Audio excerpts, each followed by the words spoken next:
নমস্কার দর্শক বন্ধু, আজ আমি আপনাদের সঙ্গে পাওয়ার ইঞ্জিনিয়ারিং সেগমেন্টের আরেকটা কোম্পানিকে নিয়ে ডিসকাশন করব। তো ইতিমধ্যে আমাদের চ্যানেলে আমরা দুটো কোম্পানিকে নিয়ে অলরেডি ডিসকাশন করেছি সেম ফিল্ডের। একটা হচ্ছে আপনার জি ভার্নোভা আর একটা হচ্ছে আপনার হিতাচি এনার্জি। তো আমি আপনাদেরকে রেকমেন্ড করব, যদি আপনারা জি ভার্নোভা টিএনডি যে কোম্পানিটা ছিল তার যদি ভিডিওটা না দেখে থাকেন তাহলে অবশ্যই দেখবেন, কারণ ওখানে আমি এই পুরো পাওয়ার ইঞ্জিনিয়ারিং এর যে খুঁটিনাটি নিয়ে ডিসকাশন করেছি, পুরো বিজনেস মডেলটা ওখানে ভালো করে ডিসকাশন করেছি। আপনার কোম্পানি যে সমস্ত প্রোডাক্টগুলো বানায়, ট্রান্সফরমার বলুন, সার্কিট ব্রেকার বলুন, সেগুলো অ্যাকচুয়ালি কীরকম, তার ইঞ্জিনিয়ারিং কী, তার পুরো কিন্তু ডিসকাশন করেছি। তো এই কোম্পানি কি করে, সিমিলার কিন্তু বিজনেস লাইন, এরাও কিন্তু আপনার ট্রান্সফরমার থেকে শুরু করে, সার্কিট ব্রেকার থেকে শুরু করে এবং অন্যান্য যে সমস্ত ইকুইপমেন্ট আছে সেই সমস্ত ইকুইপমেন্টগুলো কিন্তু সেল করে। এবার যে কম্পোনেন্টগুলো আমরা বললাম সেই সমস্ত কম্পোনেন্ট ছাড়াও দেখবেন এই যে পাওয়ার গ্রিডে বেশ কিছু সফটওয়্যার লাগে, সেই সমস্ত সফটওয়্যার তারা প্রোভাইড করে। সফটওয়্যার ছাড়াও বেশ কিছু এই সফটওয়্যার রিলেটেড সার্ভিস, প্লাস হচ্ছে আপনার বিভিন্ন রকম যে অটোমেশন প্রোডাক্ট রয়েছে, সেন্সর থেকে শুরু করে অন্যান্য, সেগুলোও কিন্তু তারা প্রোভাইড করে। তো অবশ্যই কিন্তু জি ভার্নোভার ভিডিওটা কিন্তু দেখে নেবেন, ওখানে কিন্তু পুরো ডিটেলে কিন্তু এটা নিয়ে ডিসকাশন করা আছে। তো এবার চলে আসি কোম্পানির পারফরমেন্সে সরাসরি। তো কোম্পানির রেভিনিউ গ্রোথ এসছে জাস্ট 1%। তো এই রেভিনিউ গ্রোথ কমে যাওয়ার কারণ হচ্ছে এই কোয়ার্টারে কোম্পানির বেশ কিছু অর্ডার ডেলিভারি করার কথা ছিল, কিন্তু কোম্পানির ক্লায়েন্টের বেশ কিছু সমস্যার জন্য তারা কিন্তু ডেলিভারি পিছিয়ে দিয়েছে। এর মানে এই নয় যে এই কোম্পানির কাছে কিন্তু অর্ডার যেটা ক্লায়েন্টের কাছ থেকে পেয়েছিল সেটা রেডি ছিল না। ক্লায়েন্ট পিছিয়ে দিয়েছে তার সমস্যার জন্য, কারণ মিডিল ইস্টে যুদ্ধের জন্য কি হয়েছে, তাদের যে ক্লায়েন্ট রয়েছে তাদের অনেকেরই মিডিল ইস্টে ব্যবসা আছে, আবার অনেকের আছে এই যে মিডিল ইস্ট থেকে র ম্যাটেরিয়াল আনে, ফলে ওভারঅল তাদের বিজনেস সিচুয়েশন ভালো নেই। ক্লায়েন্টের নিজের বিজনেসে তারা ঠিকমতো অর্ডার পাচ্ছে না। এবার ক্লায়েন্টের বিজনেস যদি ভালো না চলে তাহলে তারা একে অর্ডার দেবে কেন? তো সেটা গেল হচ্ছে মেন কারণ, এই যে সেলস গ্রোথ এত কম হওয়ার।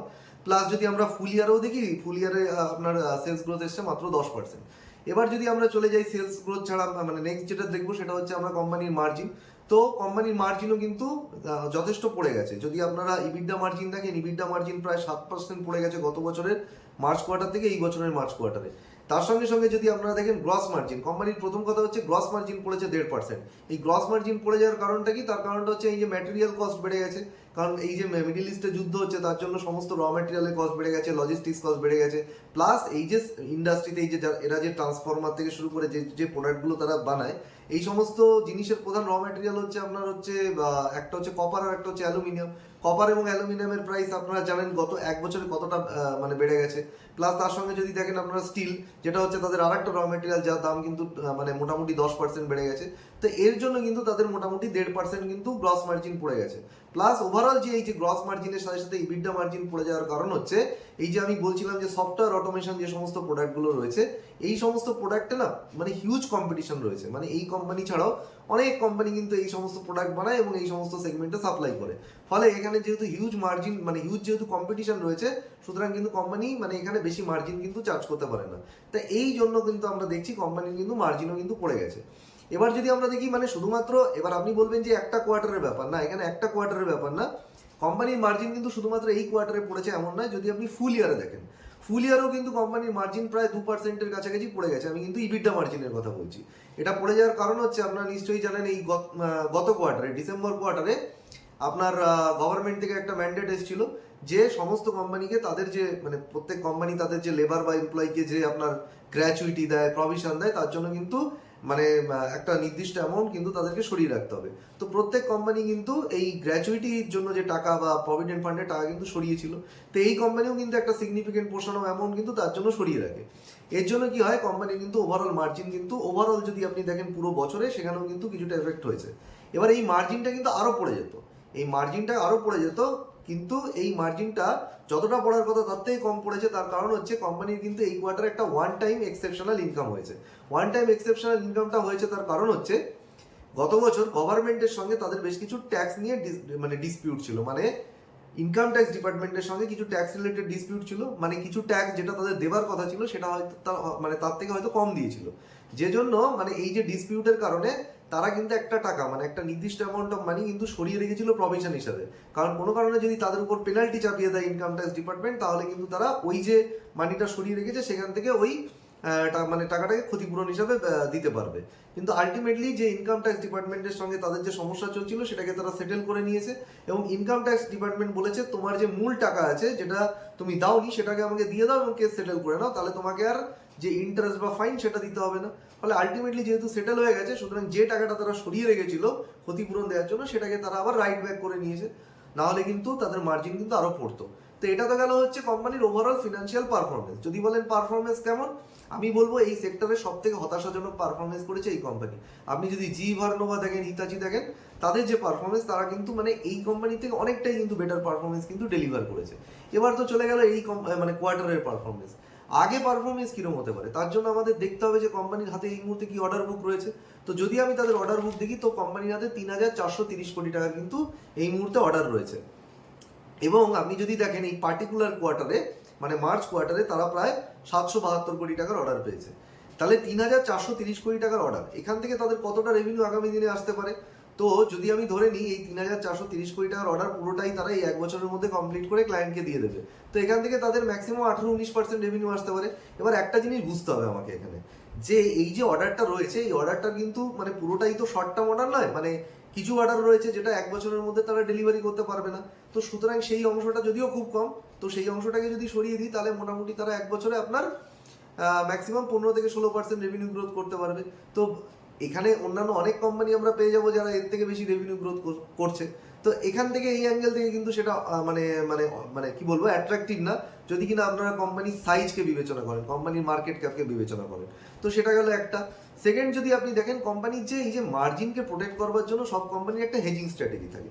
তো এই কোম্পানি কি করে, যদি কোনো মানে মানে হেজিং স্ট্র্যাটেজি বলতে কি, যে এর আগেও আমি অনেক ভিডিওতে ডিসকাশন করেছি, মানে ধরুন র মেটেরিয়ালের দাম যদি বেড়ে যায়, তাহলে আলটিমেটলি কোম্পানি কি করবে, সেটা তো তার যে ক্লায়েন্ট যাকে সে প্রোডাক্ট দিচ্ছে সেই প্রোডাক্টের দাম সে বাড়িয়ে দেবে।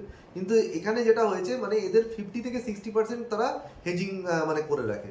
তো 50-60% তাদের হেজিং করা থাকে, মানে বাকি 40% তারা হেজিং মানে যেগুলো মানে বাকি যে 40% রয়েছে সেটা কিন্তু আনহেজড, মানে কোনো কারণে যদি মানে প্রোডাক্টের দাম বেড়ে যায়, তারা কিন্তু নিজেরা মার্জিনে হিট নিয়ে নেয়। তো এটা গেল একটা হচ্ছে সমস্যার ব্যাপার। প্লাস এই যে প্রাইস পাস অন, মানে ধরুন কোনো মানে যদি প্রোডাক্টের দাম বেড়ে যায়, তাহলে তারা মানে কোনো যদি র ম্যাটেরিয়ালের দাম বেড়ে যায়, তাহলে তারা যে তাদের মানে প্রোডাক্ট যে ক্লায়েন্টকে বেশি দামে বেচবে, সেগুলো কিন্তু বেসিক্যালি তাদের হাতে যে লার্জ অর্ডার আছে সেখানে তাদের এই প্রাইস পাস অন ক্লজ আছে। কিন্তু মানে এই কোম্পানির ক্ষেত্রে, মানে এই কোম্পানির ক্ষেত্রে আপনার মানে কি বলবো, লার্জ লার্জ যে অর্ডারগুলো, মানে লার্জ মানে বড় সাইজের যে সমস্ত অর্ডার, সেই বড় সাইজের অর্ডার কিন্তু অনেকটাই কম। এদের কিন্তু বেশিরভাগ অর্ডার যেগুলো রয়েছে সেগুলো কিন্তু অনেকটা ছোট সাইজের অর্ডার। তো এটা হচ্ছে কোম্পানির সামনে কিন্তু মানে মানে যদি আমি বলি কোম্পানির যে হেজিং প্র্যাকটিস রয়েছে সেটাও কিন্তু অতটা মানে মানে ঠিকঠাক নয়। এবার যদি মানে ওভারঅল যদি আমরা ডিসকাশন, মানে এটা তো গেল হচ্ছে ওভারঅল আউটলুক। এবার যদি আমরা ওভারঅল যদি ডিসকাশন করি মানে অ্যাজ এ বেট হিসাবে কোম্পানি কমন, তাহলে আমি বলবো হচ্ছে মানে এই মুহূর্তে এই সেক্টরের দিকে দাঁড়িয়ে কিন্তু অ্যাভারেজ বেট। এটা নয় যে এই সেক্টরে অপরচুনিটি নেই, এই সেক্টরে হিউজ অপরচুনিটি রয়েছে। আগামী 10 বছরে ডেটা সেন্টারের যত গ্রোথ হবে, হাই ভোল্টেজ ট্রান্সমিশন লাইনের যত গ্রোথ হবে, তত কিন্তু সেক্টরের গ্রোথ হবে। কিন্তু একটা জিনিস মনে রাখতে হবে, আমরা যদি তার কম্পিটিটরের রেসপেক্টে দেখি, যে হাই ভোল্টেজ যে ট্রান্সমিশন লাইনের কথা আমি এইমাত্র বললাম, আগামী 10 বছরে কিন্তু এখানে হিউজ অপরচুনিটি রয়েছে। কিন্তু এই কোম্পানির ক্ষেত্রে যদি আপনি দেখেন, এরা কিন্তু হাই ভোল্টেজ ট্রান্সমিশন লাইনের কিন্তু কোনো কাজ করে না। ফলে এই যে হাই ভোল্টেজ ট্রান্সমিশন লাইন কেন গুরুত্বপূর্ণ, কোনো কোম্পানি যদি একটা হাই ভোল্টেজ ট্রান্সমিশন লাইনের কাজ পায়, সেখান থেকে প্রায় তাদের আপনার আগামী 3-4 বছরের রেভিনিউ চলে আসে। তো এরকম যদি একটা দুটো মানে হাই ভোল্টেজ ট্রান্সমিশন লাইনের অর্ডার থাকে, তো 2-3 বছর রেভিনিউ চলে আসে। আপনি যদি হিতাচি এনার্জির গিয়ে দেখেন, তাহলে মোটামুটি তাদের অর্ডার বুক দেখবেন 30,000 কোটি টাকার কাছাকাছি। এই কোম্পানির অর্ডার বুক কত? এই কোম্পানির অর্ডার বুক হচ্ছে মাত্র 3,000 কোটি টাকার উপর। তার মানে প্রায় 10 গুণ অর্ডার বুক রয়েছে, এবং এইগুলো কিন্তু বড় বড় অর্ডার। জি ভার্নোভার ক্ষেত্রে আপনি দেখবেন 10,000, 15,000 কি 18,000 এরকম কাছাকাছি অর্ডার বুক আছে।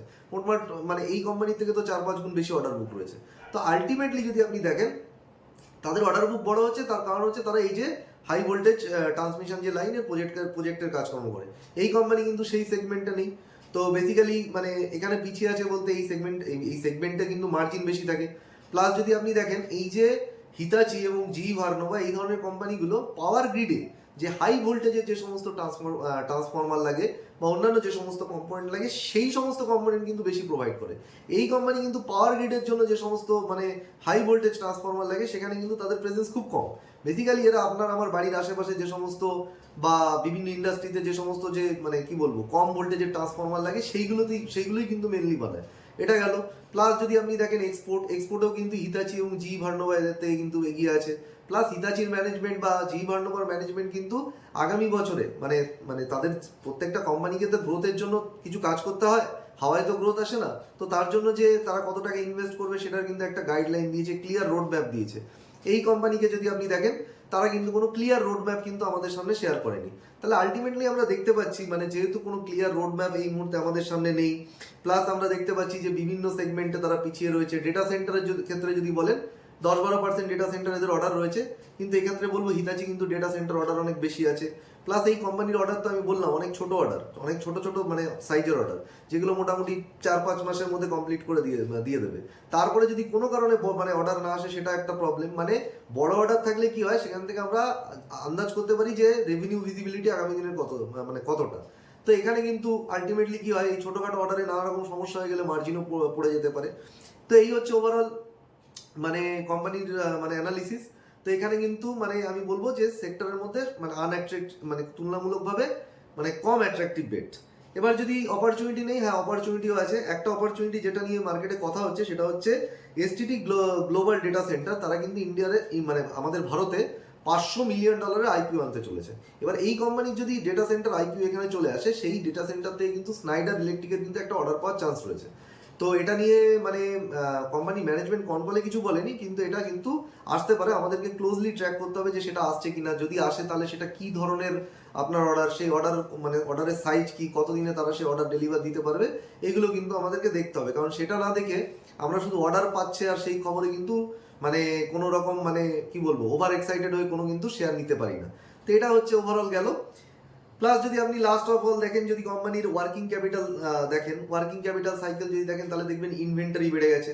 ইনভেন্টারি বেড়ে যাওয়ার কারণ আমরা সবাই জানি, যেহেতু র ম্যাটেরিয়ালের দাম বেড়ে গেছে, বহু কোম্পানি কিন্তু মানে ইনভেন্টারি আগে থেকেই কিন্তু মানে কিনে রাখছে, যেহেতু তারা পরের বছরে অর্ডার দিতে যাদের সুবিধা হয়। কারণ আগে থেকে কিনে না রাখলে যেটা হবে, দাম যদি আরো বেড়ে যায় তাহলে সেখানে তাদের সমস্যা হয়ে যাবে।